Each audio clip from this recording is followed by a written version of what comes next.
Hi, Tim Unkert here. In this video, I'm going to show you how to install the Phoenix Code Editor on an ARM-based Chromebook. First though, let me show you that this is ARM-based. So I'm going to go here, find my settings.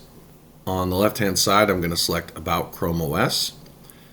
Go to my diagnostics, and we see we have a MediaTek Campanile 500 CPU. That's an ARM-based processor. This is an Acer Spin 311, in case you're interested.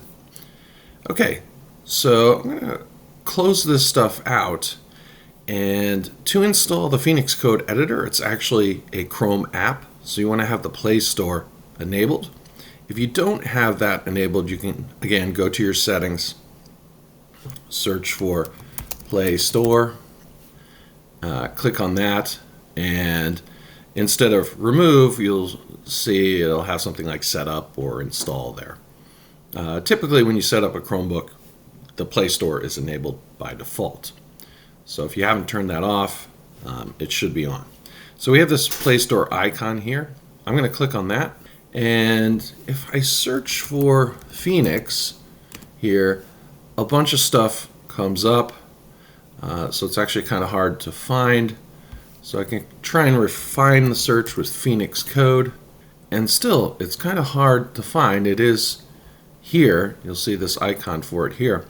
So I found that actually the easiest way to do that was to go online and search for Phoenix Code Editor, and then go to this download Phoenix Code link here. Click on download from phcode.io. It's going to prompt you to download the Chrome OS app. If you click on that, that actually opens up Google Play right at the app. So now I can click install. That's going to go ahead and take a few moments to install. I'll come on back once that's done. Okay, once it's installed, you have this open button, or you could uninstall it. I'm going to close out the browser there, click open. And it's going to open the Phoenix Code Editor. I'm going to right click if I want to use this a lot and pin it to my taskbar here. And it's going to install some plugins. And here we go. We've got the Phoenix Code Editor. We can start with a default project or move to something else. Okay, like HTML5 project. You can do some games here, GitHub project, or just open a folder.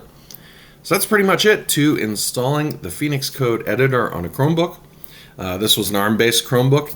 Hopefully you found the video interesting. If you did, please like and subscribe. Thanks for watching. I hope to see you in the next one.